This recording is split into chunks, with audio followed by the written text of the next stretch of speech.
here. We're live.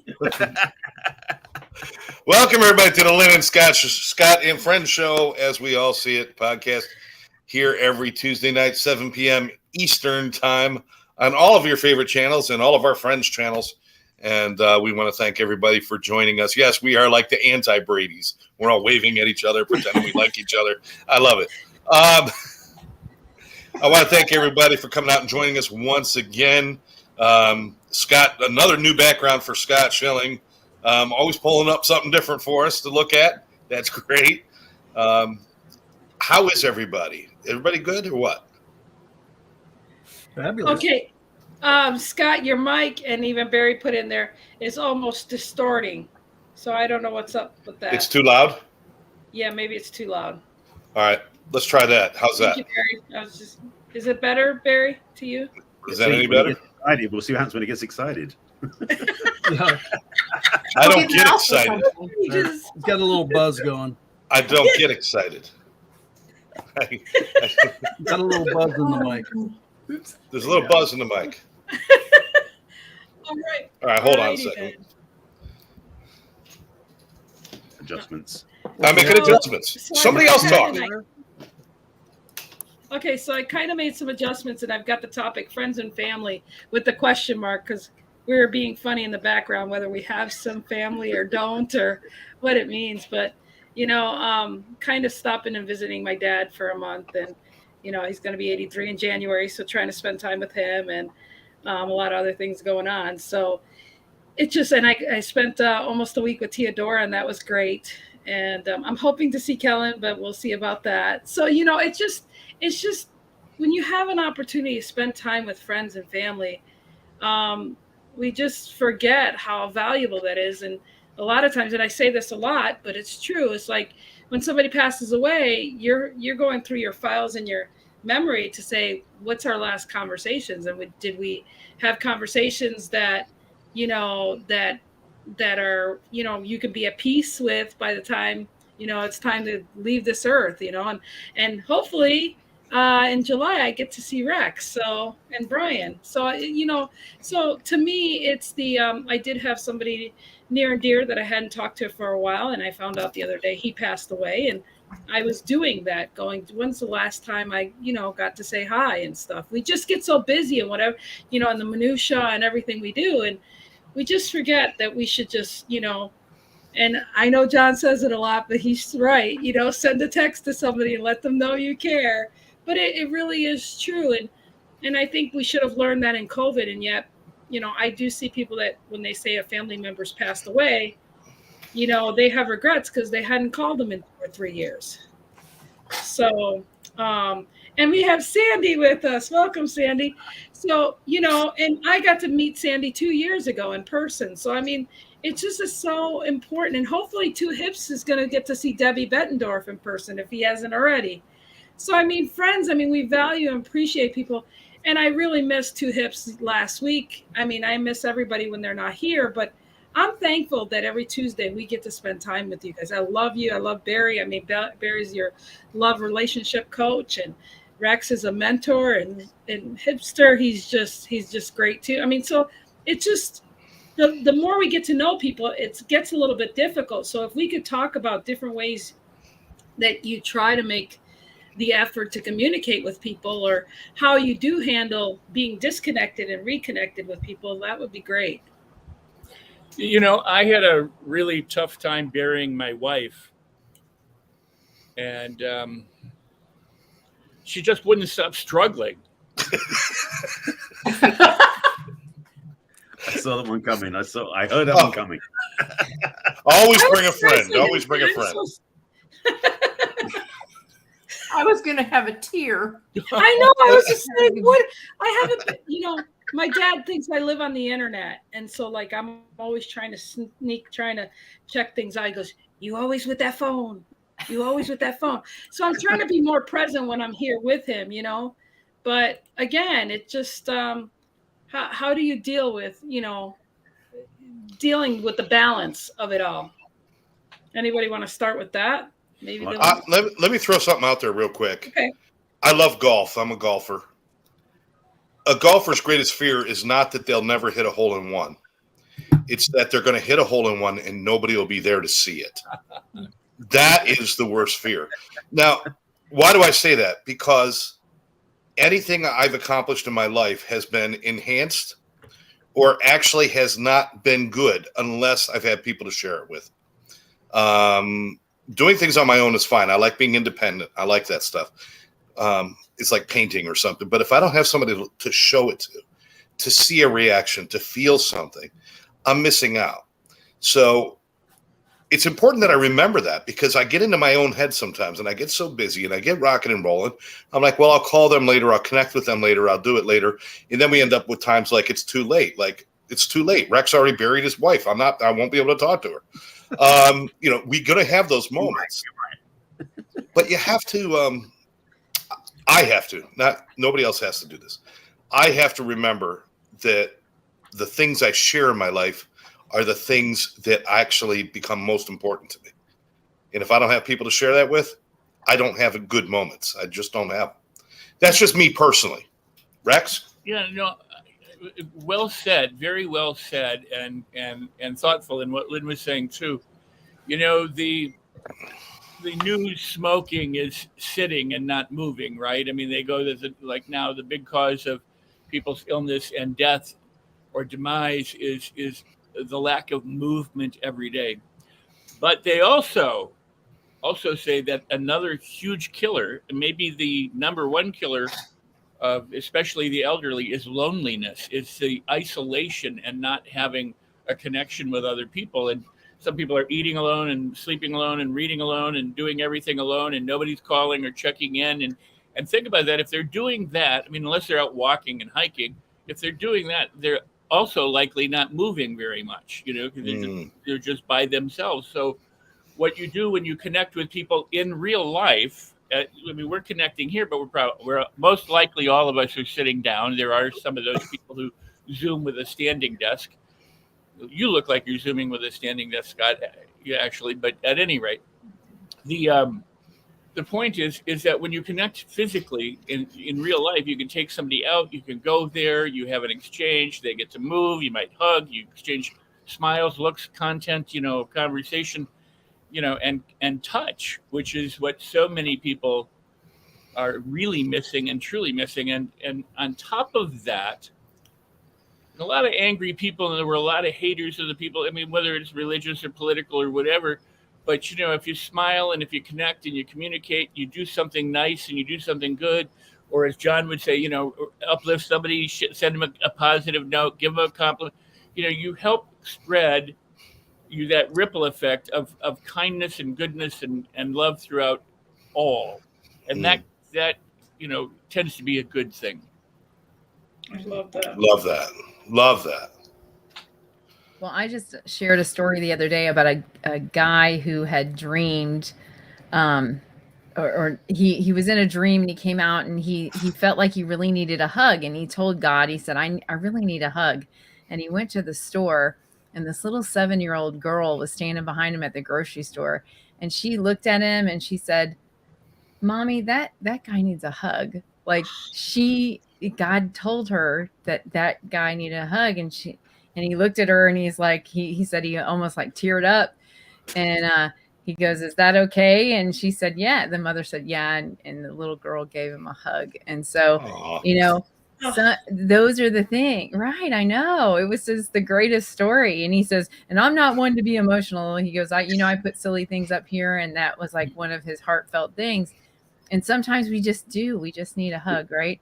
And so, and I just went through a couple things, and, I felt that way a couple times, and it was so good. I had my family to be around and to share that, and sometimes we do, but I think we have to say so. I think we have to put it out there in the universe. Whatever you put out, it'll come back. Right. So, that's how I feel about it. Anyway, I just wanted to share that story. I love that. I think Barry has something next to say. Well, I was going to speak from the other side of things. Moving from England to America, that put a big pond between me and my family. 3,000 miles of water plus 4,000 miles of land. So for me, staying connected to family was not easy to do initially. And this is, of course, way back before cell phones and stuff. So we ended up scheduling like weekly calls back and forth because of the way we could stay in touch. You know, we didn't have email back then. This is back in the 80s. There was no email and stuff either, thinking about that. Now it's so easy to call up anybody or message anybody or video talk to anybody. It's so easy nowadays. And if you don't use that, you're wasting, you know, it's like, what are you wasting your time for? So back then it was kind of like we made phone calls happen and you wrote letters. You remember letters? Yeah. Oh yeah. But we stay connected that way because that was the only way we could stay connected. And I'm definitely over the last few years, you know, I lost my mum in 2012 and went back to see her, but I realized I hadn't back to see my family in 10 before that. So getting back to visit them would have been something I would have done more of if I thought about getting back. Not regret, just what I had. And so going back to see, you know, my family, and I now think right now at this point in time, there's none of my parent generation alive anymore. All the parents of uncles, aunts are all gone now. So my generation is now the eldest in their family. So cousins and people like that. Most of my cousins are older than me, but we're sort of the elders in the family sort of thing. But we don't stay in touch, and we haven't done that because we used to talk to the uncles and aunts, not to each other. So I'm realizing that I need to start doing something proactively to connect with them. I have a younger brother, and we talk randomly, not intentionally, not committed stuff. And I think like that's something I need to do too, because it's easy sometimes when you're next to somebody in the same town to go visit them. Although that one can be interesting too, because sometimes you make more effort with somebody's further away than somebody who's next door.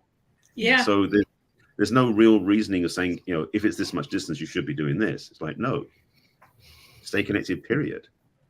So are they on Facebook? My brother is, yeah. Yeah. Actually, no, one of my cousins is. Maybe you can do a little Facebook group and go live in there. And, you know, at least you have the memories and the thoughts. Because, I mean, video is just an amazing thing. And I always, you know, like even my dad, I make him do Snapchats, which I posted last time. We haven't done it yet. But, you know, it's like those little things really soothe you when you really need to hear somebody that's gone or not close. And I think it really helps your psyche, for the lack of better words, to have that, because, you know, sometimes you just need to laugh, and having those memories are great things to have. Oh, you know what? Just if you're going to do video, you may as well just turn it into a podcast. We'll all watch it. It'll be the Selby siblings. That'll be the name of the show. We're all going to sit and watch it, and you'll be like the new Kardashians. Yeah, there you go. Oh, yeah, I'm right. Over the pond. I'm already do doing it over pizza. do it like a pizza big thing every week. So you have the Selby siblings sharing slices on Sunday. That's 7. That's 7. I had some elderly clients, and they had a scheduled time every Sunday night to have all their family show up on a Zoom call. And they would get in front of the screen at 6 o'clock on a Sunday, and all the aunts and uncles, cousin, whoever was invited. So they just threw it out there. And I think that's a great idea. Yeah. I think that is and they loved it. They looked forward to it. You know, when you're elderly, you know, it changes, you know, you feel more lonely. Like, my client, he said that when COVID hit, he was really hoping that was going to take him out, because he didn't want to be there anymore because he was lonely. And, you know, when they share that with you, it just breaks your heart. And he was like, I'm serious. He goes, I really want to make a call to my cardiologist. He was a doctor. He goes, I really want to kill my cardiologist. And he died 10 years ago. He kept me alive this whole time, you know, but that's what it is he didn't have his mobility, but his wife had dementia. So they were both battling with two different things. Her body was okay, but her mind wasn't, you know. And so when you're elderly, you know, it changes, you know, how you think about a lot of things. And they were my client, meaning I went there and had dinner with them like every weekend. And I have to say that was the most enriching time for me. Like, I learned they were missionaries. They lived over in Malaysia and Africa. They had all of these awesome adventures that they told, and so I couldn't wait to go see them, actually. You know, they were authors on books. You know, they were both doctors. You know, she was the first doctor in Washington State to graduate. being Awesome. a physician. Wow. So, I mean, just, you have to, and I thought I was just going to help them with dinner, and I said to their daughter at one point, she was adopted and Chinese, and she said, you just love doing this. I said, yeah. I said, I almost feel like I need to pay you for me to go do this. Like, seriously, because I mean that the time was enriching, and it's like we have to do better with the elderly, I think. And that's just something I feel like we have to do better. We have to, I went to nursing homes since I was, this high. My grandmother used to make me go with her. And now, then I had Irish dance troops that we took to visit. And I just feel like we need to do better. Well, my dad, 2 years ago, when I saw him, his dog had passed away, I think, like 6 months prior for me visiting, and he was pretty sad. And then after I left, my sister brought him a little dog, and he is so cute. I should upload pictures before I'm done here, but I'll show him sometime. He's so cute. But what was cool was I have video of my dad's other dog. He had character a lot. And we actually were able to watch the video. My dad just was smiling and laughing and having a good time. And it was great. He could think of how joyful, but this dog brings just as much joy. He's a Chihuahua and Jack Russell mix. He is smart and rambunctious and so damn cute and just lovable. So, and I haven't heard from Mr. Hipster. Well, it's interesting. I had a friend who did a retreat at his ranch in Arkansas this last weekend, and a number of people were commenting what a great event it was, and how much they learned and how they opened up and a variety of different things. And it was cool to hear of his genius at work through other people, relating all the good that he had done. And so this afternoon I called him. I didn't anticipate getting a hold of him. I did not, but I left him a nasty message. And I left him a very nice message, congratulating him on, how many people were just sharing the experience that they had this weekend. And I think it's interesting. And then I called another friend who just, he said, man, we've got to do things together. We just got to do things together. And I said, cool. And he said, I know that's not why you called me, but we just need to do things together. And I said, okay, let's do it. So it's interesting when you reach out and there's no strings attached and you just have a really nice conversation or a congratulatory thing, or just hey, you're not as big a schmo as everybody thinks you are, kind of talk, whatever it is, anywhere along the way, it's amazing what can happen. And I wasn't here last week because I was on an airplane coming back. I'd been on the road for a week, and it was just different. Being in different cities, being with different people, being around a different environment away from the office. And like, there was not a camera or a microphone to look into and talk to. It was, you're actually talking to a person. And it was almost like the old days. It was kind of cool. It's something we should remember. I think back in the, as everybody started talking, what it reminded me of is how different we were after September 11th as a people. We just came together so close. Didn't matter who was who or what was what, but we came together for a pretty significant period of time. And then I think with the pandemic, we got separated. And again, I remember from the early stages, somebody said, are you social distancing? And I said, absolutely not. I will physical distance, but I will not social distance in the least. Yeah. And I think that unfortunately too many people did. They listened to the bullshit and they did that and moved away from people.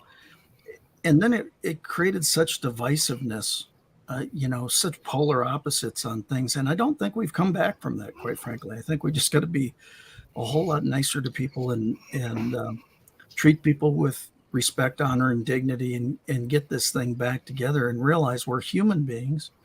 We're designed to be relational. We're designed to be together and in conversation. And as much as the video conferencing is wonderful, and as much as this is now an extension of our reach because we don't have to be in the same city to do it, you still need to do it in your own city. You need to do it where there are other people, and you got to be close together. It's just the way we're made. And I think that that's one of the things that will bring a whole lot of joy back to a lot of different people if we would just come back together. I love that. And we're all different places. And I've friends now, all these places. I haven't talked to my neighbor in 5 years. Yeah. Yeah. Yeah.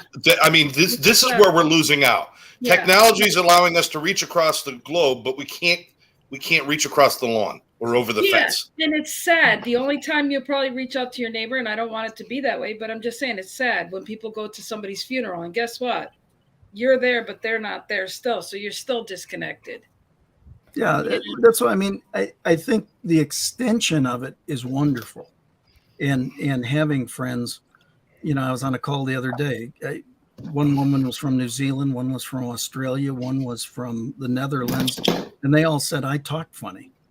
That was just wrong.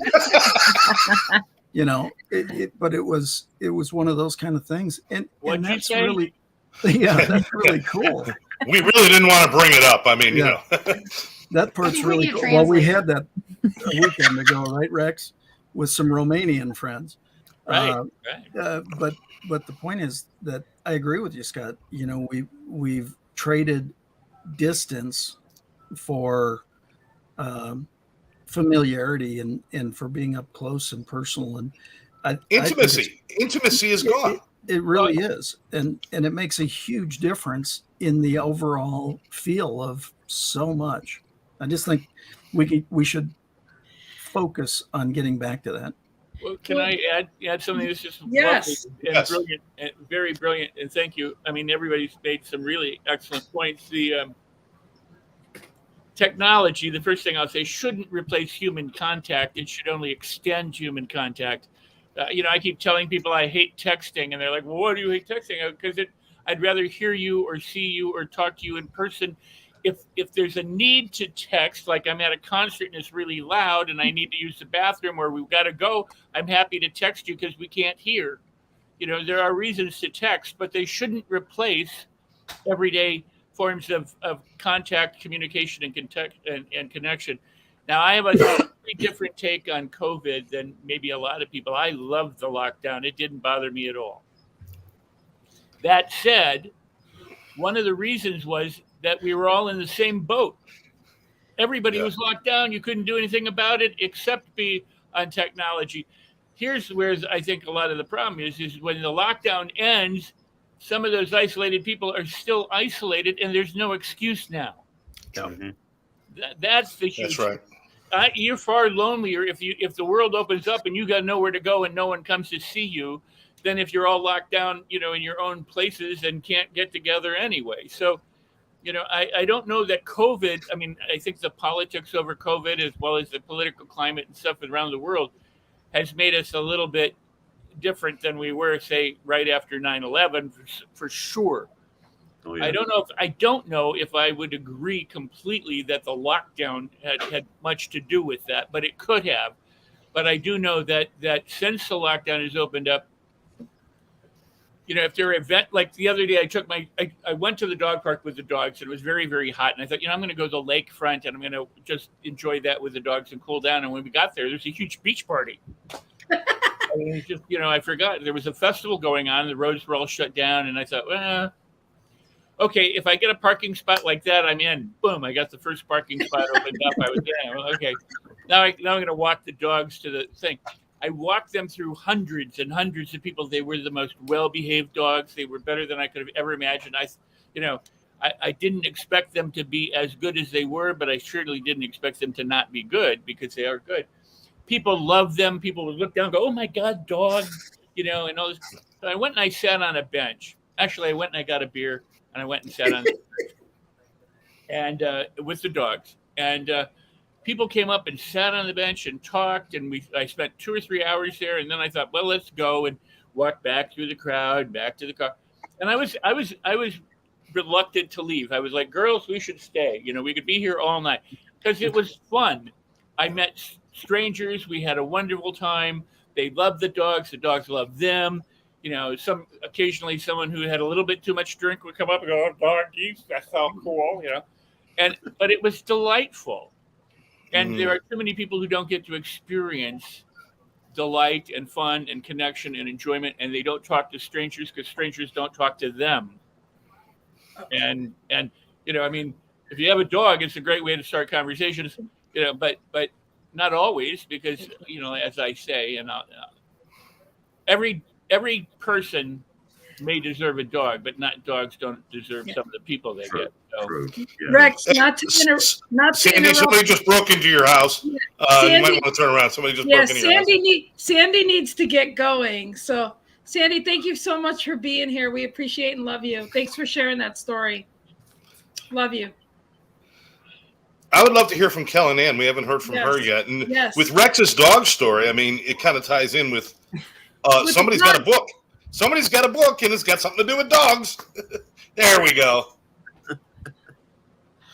Oh my gosh. Well, it's funny that you guys mentioned the dogs and the seniors being alone, because for the last 11 years, I have a nonprofit where I place senior pugs with senior citizens. Wow. Yeah. And my whole philosophy behind it was seniors don't want a puppy because they can't keep up with it. They need a dog that just wants to sit in a lap and be pet, because they are not ambitious by any means.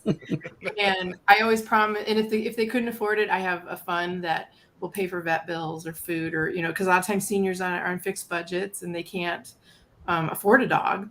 And then the last problem is when they pass away and the dog's still there, the family gets stuck with the dog, and they have to sign an agreement to give the dog back to me so that I can rehome it, so that it doesn't end up at a pound. So you need T-shirts. You need T-shirts that say "Pugs, not drugs." I like that. We need T-shirts. I love that, Scott. That's awesome. It's made me want to start sloths for seniors. There you go. As long as they're lazy, they're perfect.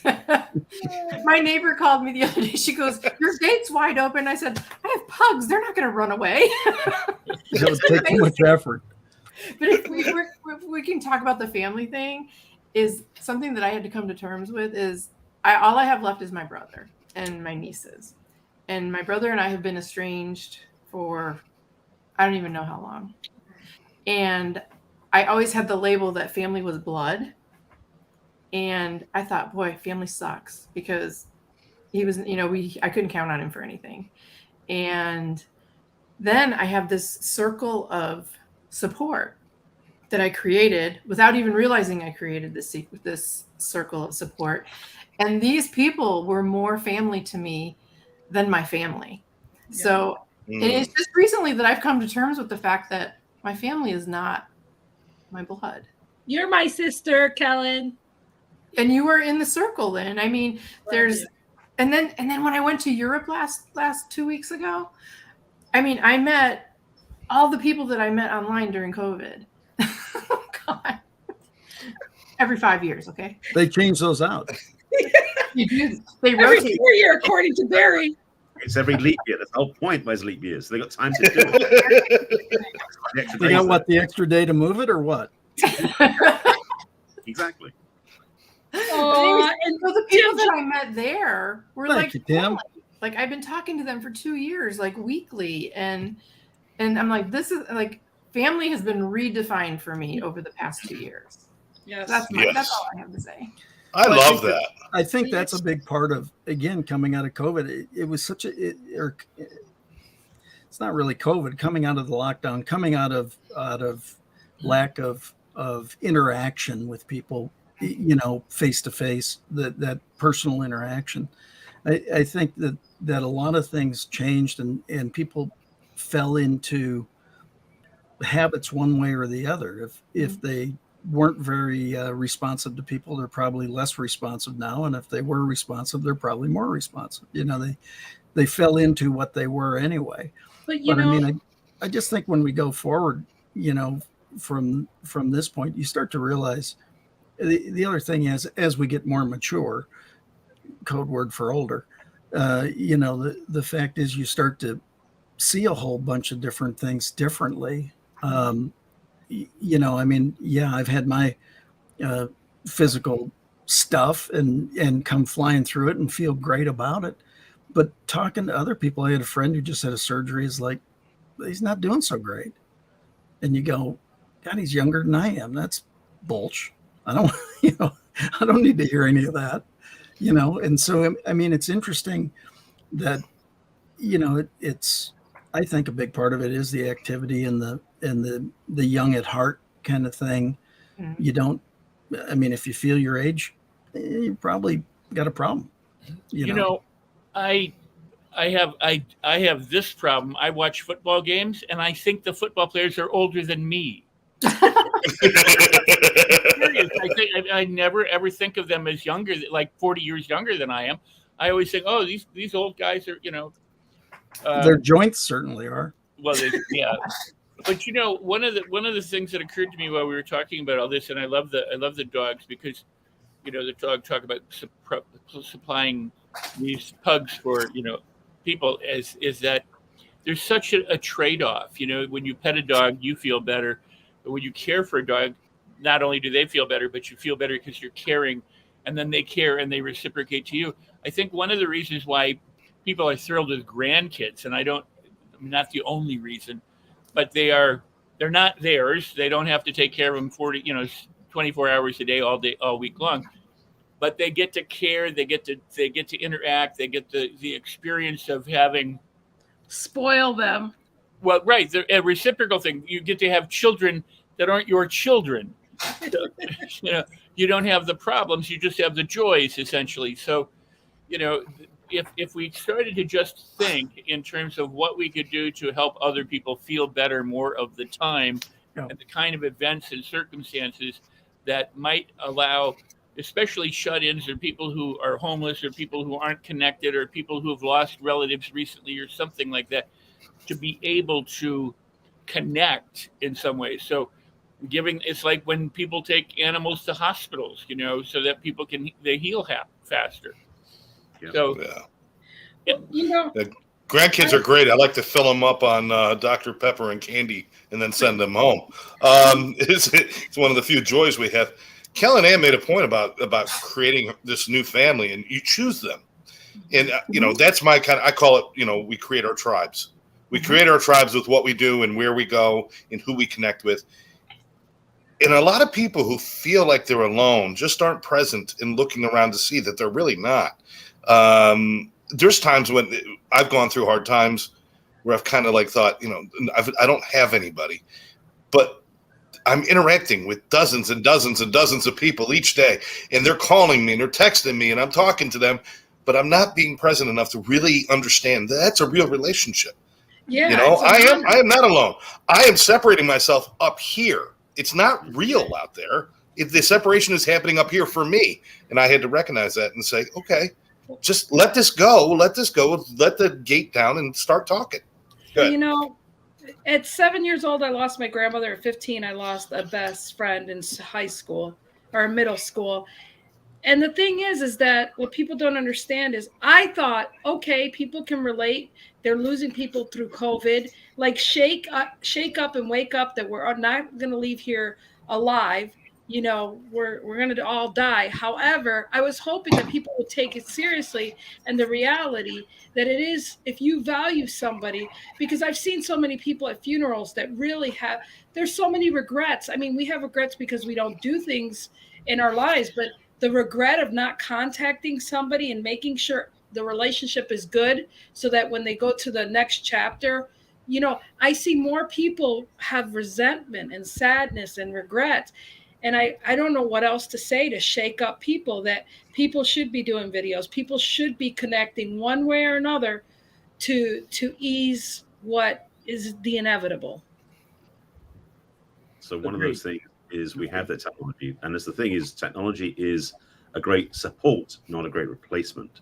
Mm-hmm. So what you're saying is very relevant about, when you're in person, make the effort, because the thing is, a lot of people nowadays are standing next to each other with a face planted in their phone. They're not looking at each other anyway.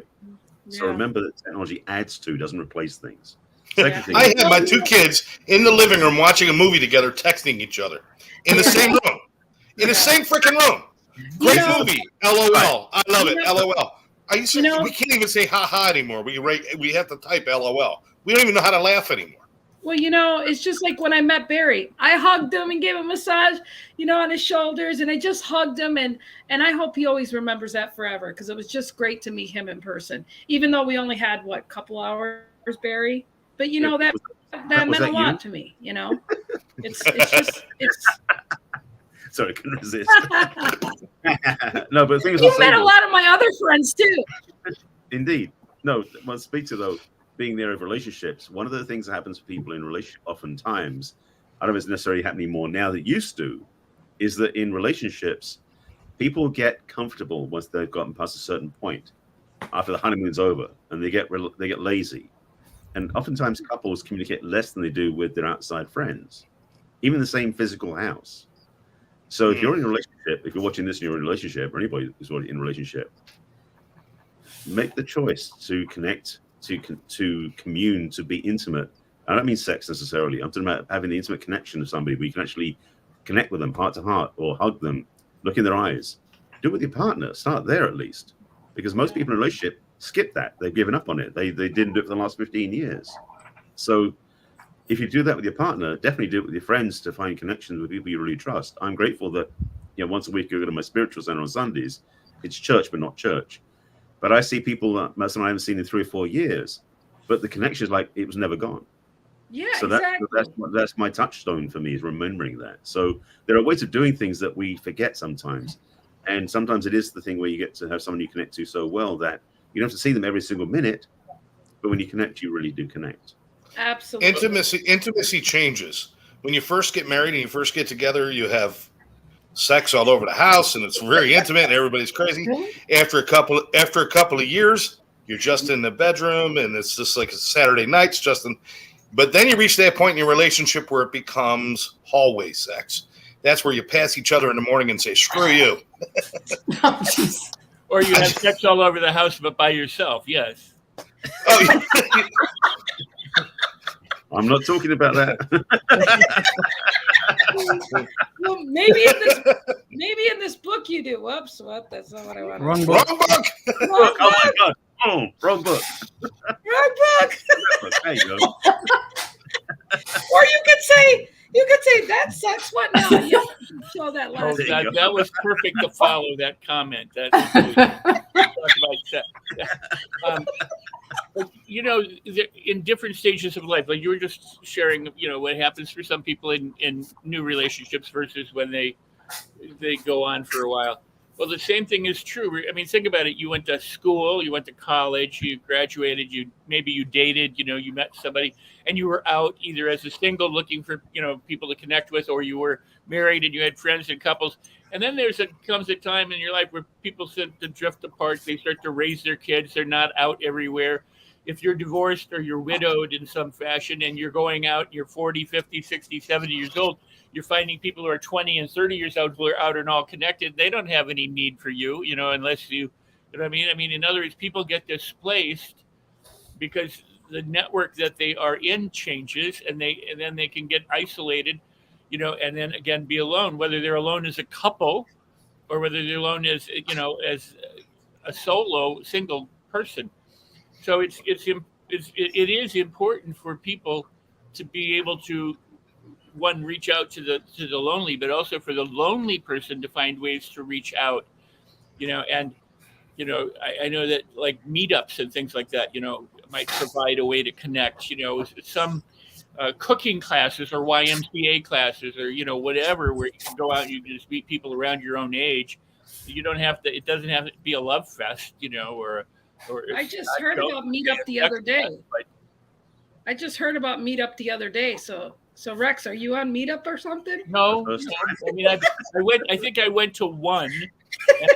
Not a big thing in Montana. It was like what? I was just asking Lynn if it was not a big thing in Montana. Oh, no, I mean, I went to a vegan. Hey, 24 people live in Montana. Half of them are related. Oh no, it really doesn't. Good. All good. No, we're getting close to wrap up here or whatever. But I mean, I love how this topic just went on different tangents and different things about relationships and friendships and it just I'm informed that I'm moving to Colorado. Lots of meetups there. Yeah, and Tim says I've been hosting meetups for 12 years, currently host 3 of them each month. That's so cool. Nice. Yeah, I've been asked to go on Meetup. I just was like, what is that, dating site or something? I don't know. She swears to me it's not, but I don't know. No, it's not. It's not. They have different kinds of things. When you asked me if I went to a meetup, I went to one, and it was like a vegan, try vegan, eat dining or something like that. I was like the only non-vegan there at the time, and they were all lovely, and I met some people and stuff like that. We had a nice dinner, but I mean they have it for all sorts of different age groups and functions, and I don't want to use the word affairs and mislead Scott Jones, but. Sounds like a great strategy to get all the meat at a dinner like that. Very well played. That's good. Yeah. Very well played. Well played. Well, what I was know what funny Scott's was, going to do after. some people can be religious about their practices, and they say, "Are you a vegan?" And I go, "No," and they were still accepting me. They could have gone, "Leave, heathen," but they didn't. They were, they were very lovely. It was a nice time. Good. But again, that's the thing, how are you going to make friends if you're not a friend yourself? So, and I think that because, you do have friends that say, well, the phone works 2 ways. They won't call. They want you to call and that kind of stuff. So it works 3 ways. There you go. I like that. Why don't we ask Tim if he's still paying attention to tell us the 3 different kinds of meetups that he has, because if he hosts 3, he might be able to chime in or to put something in the chat that we could. Yeah, that would be a good idea. Oh, and the pugs are going. They don't want to be forgotten. I hear them. Yeah, I really like where Rex took this. Where Rex took this at the beginning when he talked about showing up and there's a festival going on, and then he still just went and sat, and he was amongst people, and he started talking to people, and I think we're missing that too. I think that little sense of adventure. That when we show up and we see strangers, we want to get back in our car and make sure all the doors are locked before we pull out of the parking lot, make sure nobody follows us home. I mean, we just, there's almost a paranoia in the culture about being around new people and meeting people. So I think how Rex told the story about showing up with the dogs and then you just become a part of it. You don't even want to leave. Right. How cool is that? If we had more of that, I think we'd be a lot better off. Internet marketers, coaches. Meetup folk. Well, look at Cool. that. I mean, you go from coffee to Very marketing to, coaches. Nice. Cool. Nice. Okay. Yeah, I mean, I think the thing for all of us, I have a lot of celebrity friends, right? And many of them who were single, young or old, worry about connecting with somebody because they go, I don't know if they're, I mean, this is true for anybody who knows anybody, but they go, I don't know if they want me or for my money or for my fame or for this or for that. I mean, there's, so they're suspicious. And it's one thing to be suspicious. It's another thing to get cynical, and then shut completely down because of it. So the challenge for us as you age, or the challenge for us in this day and age, is to, where lock your doors and worry about everything. And that is to not be cynical and to still be open, to not be gullible and to not be stupid about things, but to go out and have fun and be willing to have fun and be willing to delight yourself and surprise yourself and get out of the comfort zone whenever you can, because if you just stay in your comfort zone, you're going to find anything different. So, meet new people, but don't do it in dark alleyways looking for a score. Do it, do it in well-lighted places, that Chaperone, for God's sake. I mean, Yes. Well, you just described how I met two of my wives. In well-lighted places and chaperone. Yeah. Let's. No, the other one. Oh, the other one. He's the reason why I put cautions to ladies. You gotta watch and look around your surroundings and don't be foolish. and I just want to say thanks, Tim, for posting. Yes, thank you, Tim. Yeah, thank you, Tim. Yeah, appreciate it. Thank you. So, and do the wrap around there, babe.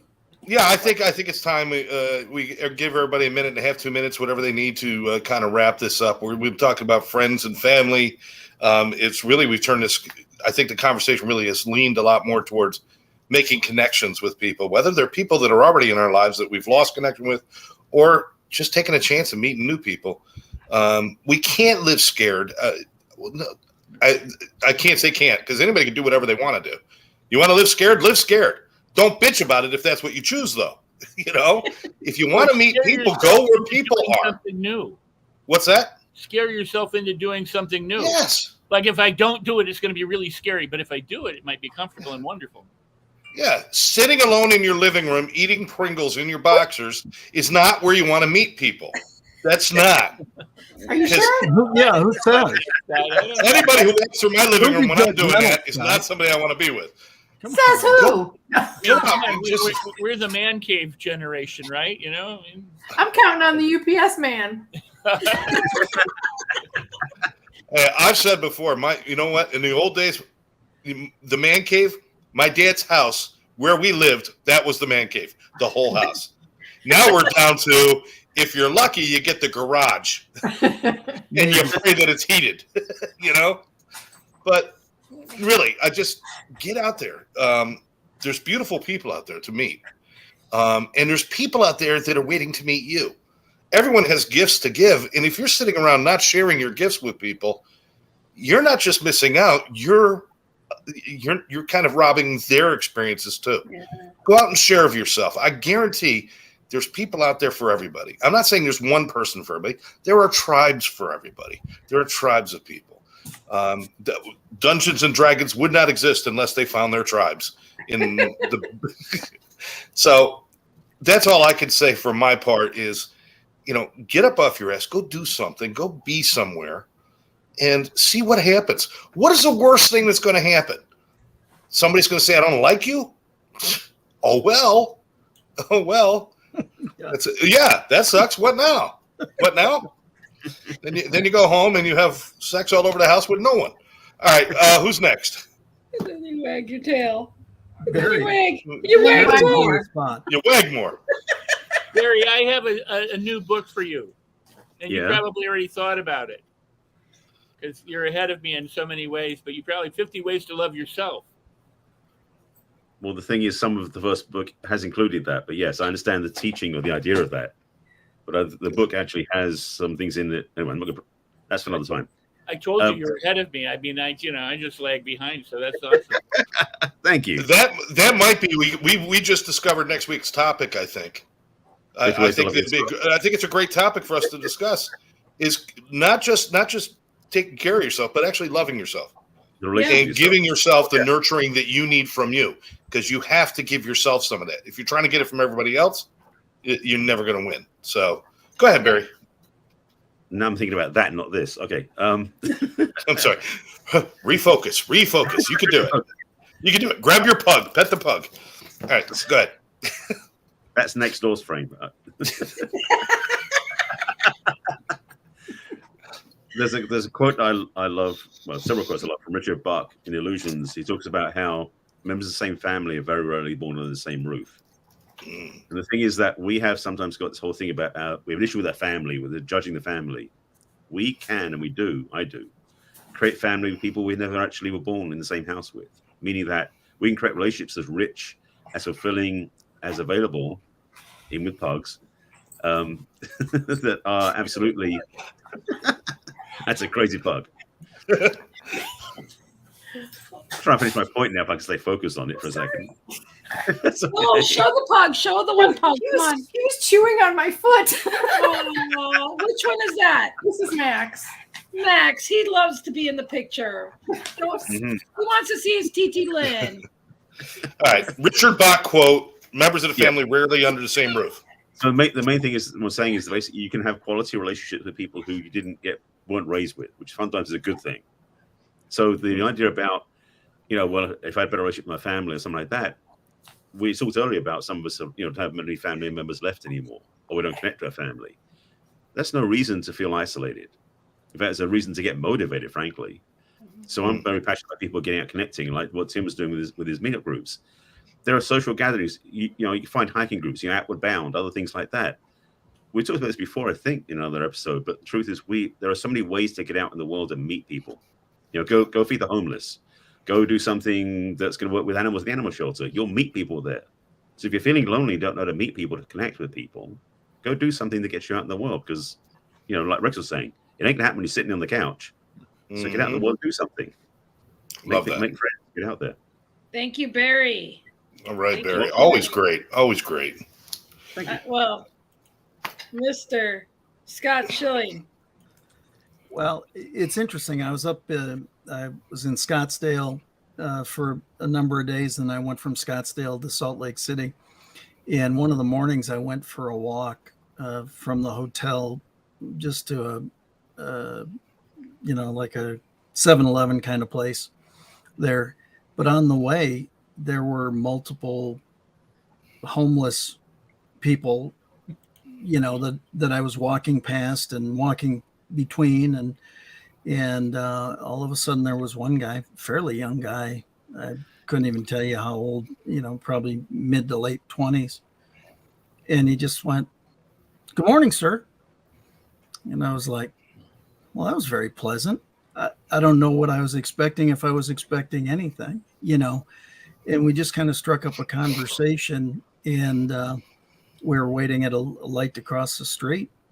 And he said, normally I'd be asking for money right now, but I'm just really hungry. Is there anything you can do? And I said, well, as a matter of fact, I'm going in here and I got to get some stuff anyway. So let me just get something for you. Just hang out here and I'll bring it back out. He said, well, that'd be really nice.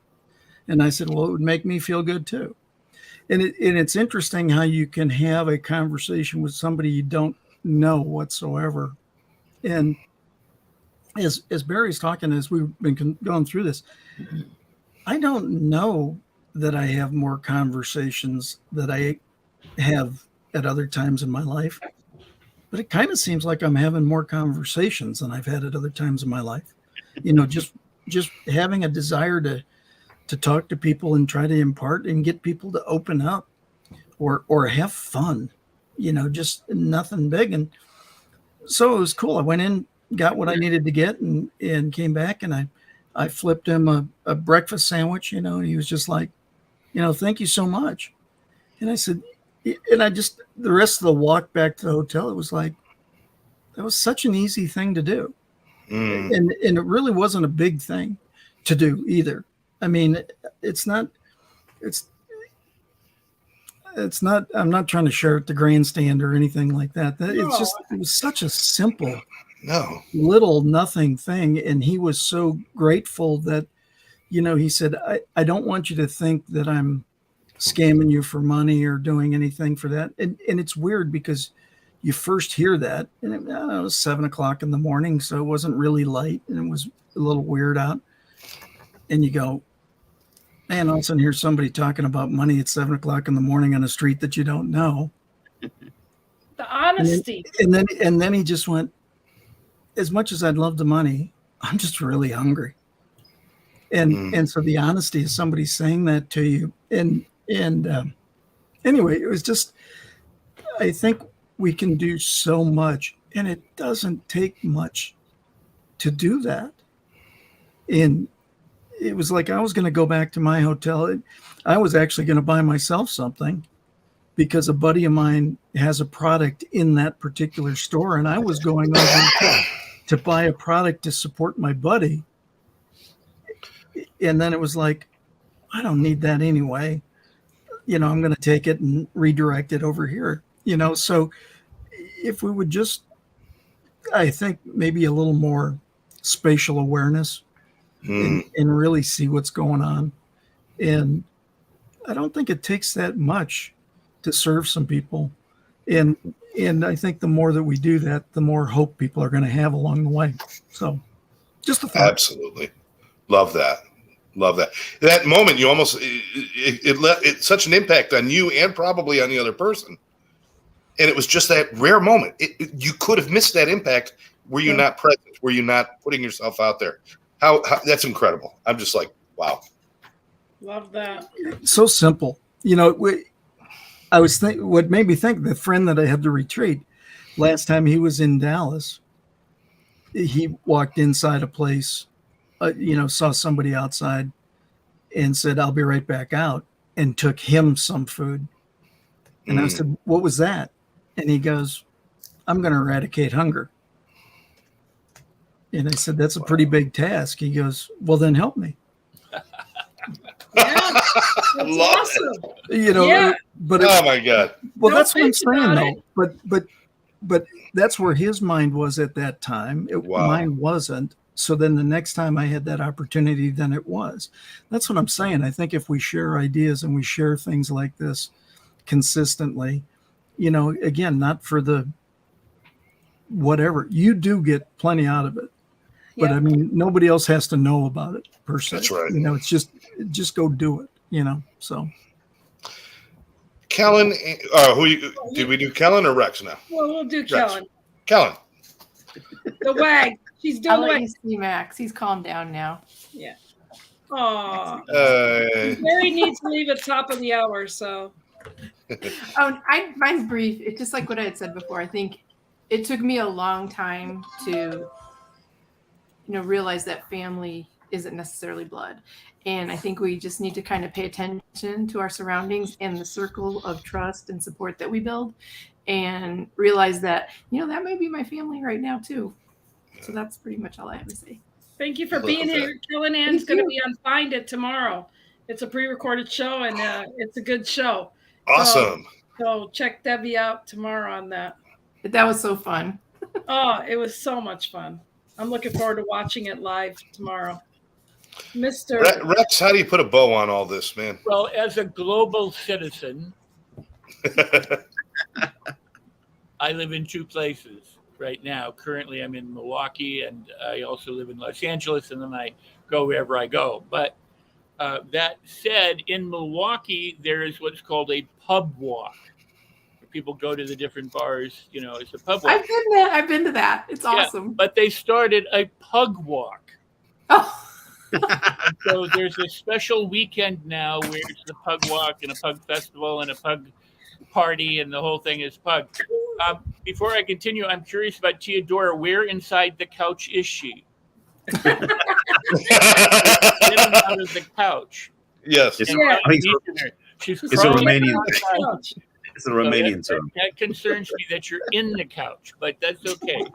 I hope you're all right. Grab some loose change while you're there. You're in the middle of it. There She's you in go. the And some middle. Cheetos. There you go. Well, the thing is, we're laughing, we're having fun, we're sharing, we're talking, and everybody's been touched and told stories and provided good ideas and tips and suggestions for what we might do. So why don't we just do that for everybody else? Help them laugh, help them love, help them feel connected, help them feel valued and worth something. Take Scott's lead or Barry's lead and everybody's need, Kellen's need, and make certain that we touch other people appropriately.